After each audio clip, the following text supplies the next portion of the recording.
ये दोनों तो ईमानदारी से कर रहे हैं अपना काम, है ना। लेकिन हमें नौकरी मिलेगी हमारे काम से, तो क्या, तो चुनाव आ रहा है तो अध्यक्ष भी हम लगा देते हैं एक तरह से। ये चुनाव से पहले का वैसे लॉलीपॉप है।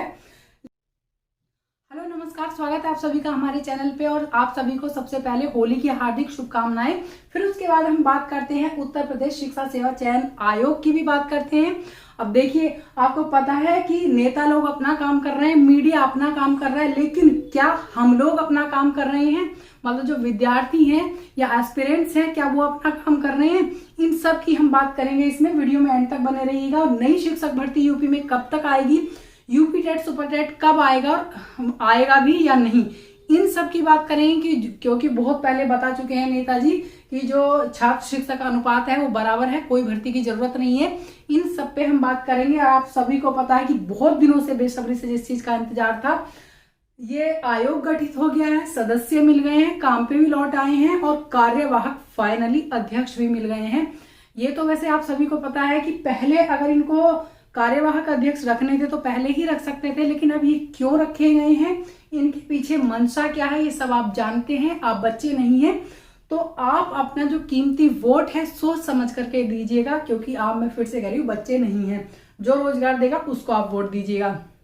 अब इनका ये इरादा क्या है, क्योंकि ये पड़ोसी राज्य में देख चुके हैं कि बहुत सारी भर्तियां आ गई हैं, तो चुनाव आ रहा है तो अध्यक्ष भी हम लगा देते हैं एक तरह से। ये चुनाव से पहले का वैसे लॉलीपॉप है, लेकिन उन्होंने अपना काम किया, हमें अपना काम है, अपना काम करना चाहिए, है ना।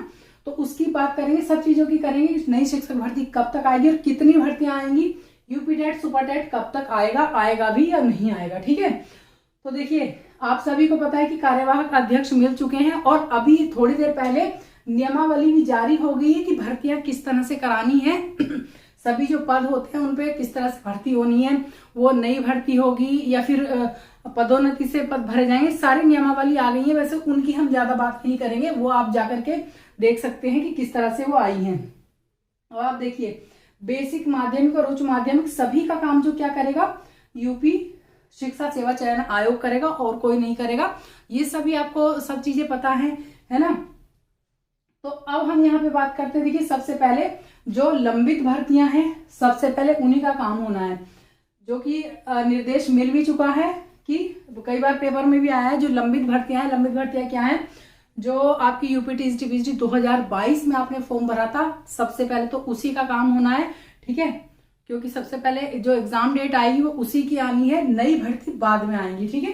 तो नई शिक्षक भर्ती आएगी जरूर, ऐसा नहीं है नहीं आएगी, बहुत साल हो चुके हैं। और मैं आपको एक बात बता दूं, ये पहली बार नहीं हुआ है यूपी में कि जो हमारा 2022 में फॉर्म भरा गया और अभी तक एग्जाम नहीं हुआ है। पहले जो एग्जाम हुए हैं, मैंने देखा 4-4 साल का गैप होने के बाद एग्जाम हुआ है। मैं आपको किस दिन ये डाटा बताऊंगी कितने दिनों बाद एग्जाम हुआ है। कुछ री एग्जाम भी हुए हैं, तो ज्यादा होपलेस होने की जरूरत नहीं है, थोड़ा सा बस पेशेंस रखना पड़ता है। ऐसे मैं समझती हूँ कि ये कहना और करना जो है थोड़ा काफी डिफरेंस इसमें होता है, लेकिन हमारे हाथ में चीजें हैं नहीं। तो हमारा काम क्या है, मैंने भी बताया कि नेताजी अपना काम कर रहे हैं, मीडिया अपना काम कर रहा है। सबसे बड़ी जो बेशरम है इस टाइम पे मीडिया है, जो मुद्दे उठाने लायक नहीं है उनको तो वो उठा देगी सबके सामने, पब्लिक के सामने, और पब्लिक भी बहुत इंटरेस्ट से उनको सुनेगी। लेकिन जो शिक्षा संबंधी मुद्दे हैं, रोजगार संबंधी मुद्दे हैं, वो मीडिया कभी नहीं दिखाती है, बिल्कुल भी। गलती हम लोगों की भी है, क्योंकि हम जो है अदर चीजें ज्यादा इंटरेस्ट लेकर के सुनते हैं, लेकिन रोजगार वाली बातें और शिक्षा वाली बातें, इसीलिए हमारे इंडिया में शिक्षा संबंधी कोई सुधार नहीं है बिल्कुल भी। और यूपी में तो आपने देखा है कि बिल्कुल भी नहीं है। आपको पता है कि जितने भी प्राइवेट स्कूल से कितने ऊपर चले जा रहे हैं, क्यों चले जा रहे हैं, क्योंकि शिक्षा की ना तो गुणवत्ता में सुधार है और ना ही सरकार की ओर से भी कुछ होता है। तो इस पे तो ज्यादा बात हम नहीं करेंगे, खैर। लेकिन मीडिया इस मुद्दे को कभी नहीं उठाती। मीडिया अपना काम क्या कर रही है, एक एक दिन कि आज उसका एक सदस्य आ गया, उसने बोर्ड लगाया, उसने बोर्ड पे क्या लिखा, आज वो क्या करने गया, आज चाय पीने गया, आज खाना खाने गया। तो वो भी एक तरह से बांधने का काम कर रही है, वो नेताओं के कहने पे, कि आप इससे बंधे रहें इन खबरों से केवल, ठीक है। लेकिन देखिए, नेताजी का काम हो गया मीडिया का, लेकिन हमारा काम क्या है। नेताजी ईमानदारी से अपना काम कर रहे हैं, जो उनको करना है, राजनीति कर रहे हैं। मीडिया अपना काम कर रही है, मिर्च मसाले वाली चीजें छाप रही है, और जो इससे संबंधित चीजें हैं वो छोटी छोटी कर करके ला रही है, जिससे कि आप उसमें लगे रहें केवल, ठीक है। अब हमारा काम क्या है, हमारा काम पढ़ना है ना। हमें सिलेक्शन लेना है तो सिलेक्शन कैसे होगा, पढ़ के होगा। तो क्या हम अपना काम ईमानदारी से कर रहे हैं, ये दोनों तो ईमानदारी से कर रहे हैं अपना काम, है ना। लेकिन हमें नौकरी मिलेगी हमारे काम से, तो क्या हम ईमानदारी से काम कर रहे हैं। क्योंकि देखिए जो 2022 में फॉर्म भरा गया है उसमें बहुत सारे ऐसे बच्चे हैं जिनका कुछ का तो सिलेक्शन हो गया होगा, कुछ लोगों को तो शायद ये पता भी नहीं होगा कि हमने फॉर्म भरा था, भूल गए होंगे कुछ लोग तो, ठीक है। तो कुछ लोग हो सकता है कहीं और ही ज्वाइनिंग पा गए हों, या टीचिंग में जिस तरह से सेंट्रल की वैकेंसी निकली है या बिहार में निकली उसमें भी सिलेक्शन हो गया हो। लेकिन कुछ लोग फिर भी चाहेंगे अपने होम टाउन में आ जाएं तो एग्जाम तैयारी तो वो करेंगे, ठीक है। तो इनके लिए सबसे पहले आपको पता है नई शिक्षक भर्ती तो अभी आने के चांसेस है नहीं बिल्कुल भी। सबसे पहले लंबित भर्तियां होंगी जितनी भी बची हुई हैं, जो कि फॉर्म भराए जा चुके हैं। फिर उसके बाद यूपी टेट आएगा और फिर सुपर टेट आएगा, तो जरूर यूपी टेट और सुपर टेट भी। लेकिन इसमें टाइम तो आपको लगेगा, जुलाई से पहले नोटिफिकेशन आपका आ नहीं सकता है किसी भी तरह से, अगर आप देख लें, ठीक है। लेकिन इसमें आपके पास बहुत सारा टाइम है। अगर आप 0 से भी शुरू कर रहे हैं ना तो आप बिल्कुल टॉप पे जा सकते हैं। बॉटम से शुरू करके आपके पास टाइम ही टाइम है, आप तैयारी करते रहें। लेकिन तैयारी का मतलब ये नहीं है कि केवल उत्तर प्रदेश शिक्षक भर्ती का आप इंतजार करते रहें। अदर स्टेट में अगर पॉसिबल हो सकता है तो आप वहां के फॉर्म भरें, उसके साथ पढ़ाई करते रहें। क्योंकि आपने देखा है कि केवल एक चीज पे रह करके कुछ नहीं होता है। और अब जो जिस तरह से आप देख रहे हैं कि माहौल चल रहा है, आप अगर एक ही चीज पे लगे रहेंगे तो आप फ्रस्ट्रेशन का शिकार हो जाएंगे और हो सकता है कि होपलेस हो जाए बहुत ज्यादा।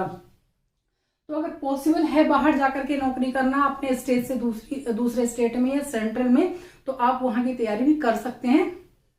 लेकिन आप अगर इन्हीं की तैयारी यूपी में कर रहे हैं तो आपके पास बहुत सारा टाइम, आप 0 से शुरू कर सकते हैं। 0 से कहां से शुरू कर सकते हैं तैयारी आप, सबसे पहले तो आपको सिलेबस पता होना चाहिए, ठीक है। जो सिलेबस आपका है आपको लगभग आइडिया हो गया होगा किस तरह से सिलेबस आना है। यूपी टेट का वैसे अभी नया जारी होगा, लेकिन पुरानी भी आपको चीजें पता है कि किस तरह से हो रहा है। जीएस सब में आना ही आना है। जैसे मान लिया अगर हम टीजीटी पीजीटी की बात करें तो आपका जीएस उसमें शामिल हो गया है ना, और आपका सब्जेक्ट, तो आप आराम से इसकी तैयारी कर सकते हैं। ऐसा नहीं कि आपको पता नहीं है, वो तैयारी नहीं कर पाते। तो अपना जो अगर बेसिक आपका क्लियर नहीं है तो एनसीईआरटी पढ़नी शुरू कर दीजिए। और मैं कहूंगी कि लोग बात कहते हैं 6 to 8 की करें, आप 3rd से लेकर के 8 तक की एनसीईआरटी पढ़ना शुरू करें। बिल्कुल बेसिक से लेकर के आपको चीजें क्लियर हो जाएंगी, क्योंकि उसमें ना कन्वर्सेशन के माध्यम से सिखाया जाता है, तो आप आराम से समझ सकते हैं, ठीक है। अब बात करते हैं, देखिए लंबित भर्तियां जो है, मान लिया आपने 2022 में फॉर्म भरा है, ठीक है, और ये है नए वाले जिनको अभी वेट है कि नई भर्ती निकलेगी, जो नए बच्चे हैं। तो आप लोगों को क्या करना है, जो लंबित भर्ती वाले हैं, आप लोग अगर नहीं भी आपने किया है तो पहले आप एग्जाम पैटर्न उसका देखिए, फिर सिलेबस देखिए और अपना रिवीजन करते रहिए बार बार। अगर आपने पूरा पढ़ भी लिया है तो रिवीजन कीजिए, और नहीं पढ़ा है तो आप सिरे से तैयारी कीजिए, आपकी तैयारी हो जाएगी। अब नए वाले जो हैं उनको सिलेबस प्लस एग्जाम पैटर्न, ठीक है। एग्जाम पैटर्न में आपको पता है, सिलेबस में पता है कि आपका सब्जेक्ट स्पेसिफिक आना है और आपका जीएस आना है। तो ये चीजें आप तैयार करते रहिए। जब तक इसका नोटिफिकेशन आएगा चीजों का आप पूरी तरह से तैयारी कर चुके होंगे, क्योंकि सिलेक्शन उसी का होता है जो अपनी कंसिस्टेंसी बना करके रखता है और लगातार प्रयास करता रहता है और रिवीजन करता रहता है, ठीक है।